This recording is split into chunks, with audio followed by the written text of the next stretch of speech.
Can I ask your thoughts on Brexit? Yes, you can have my thoughts on Brexit. The other day, I was doing a lecture on the stories in Genesis, and one of the stories that I analyzed briefly, and this will be posted very soon, is the story of the Tower of Babel.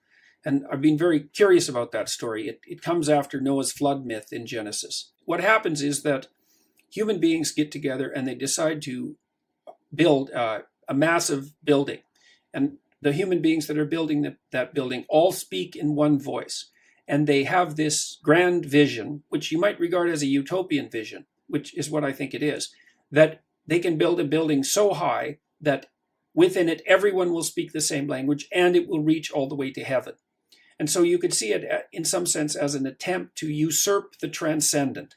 I kind of read it as an early precursor of the story that Milton told in Paradise Lost, where Satan, who's God's highest heavenly angel, and who's Lucifer, the brightest light in the psychic hierarchy, you might say, and the spirit of untrammeled rationality, decides that he can wage war in heaven and overcome God, overcome the ultimate in the transcendent value. And I read that as a cautionary tale about the pride that goes along with intellectual presupposition, and the same pride that produced the totalitarian states of the 20th century.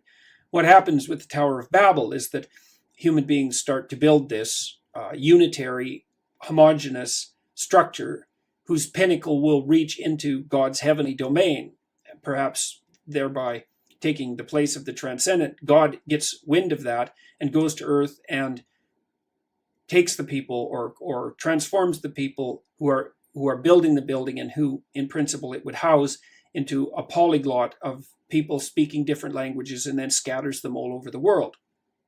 Well, what I think that means is that if you try to build a homogeneous totalitarian structure that usurps the transcendent, it will begin to badly fragment from within.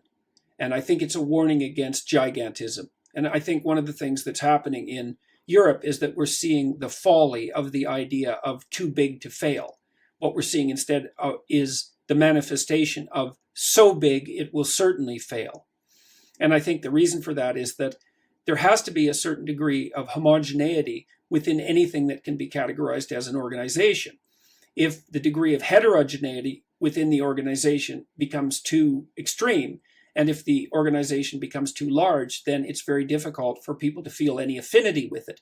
They're going to fragment back into their subsidiary identity groups, and those might be national groups, for example, which seems to be what's happening in Europe. And then the whole thing is going to fall apart. And I have some sympathy for that, because I think that it's necessary for human beings at an individual level to feel some sort of affinity for the power structures that they find themselves in. And maybe being 1/300 millionth of an entity is to be too much of a non-entity to feel any real affinity for that structure. So that's part of what I think is happening with regards to Brexit.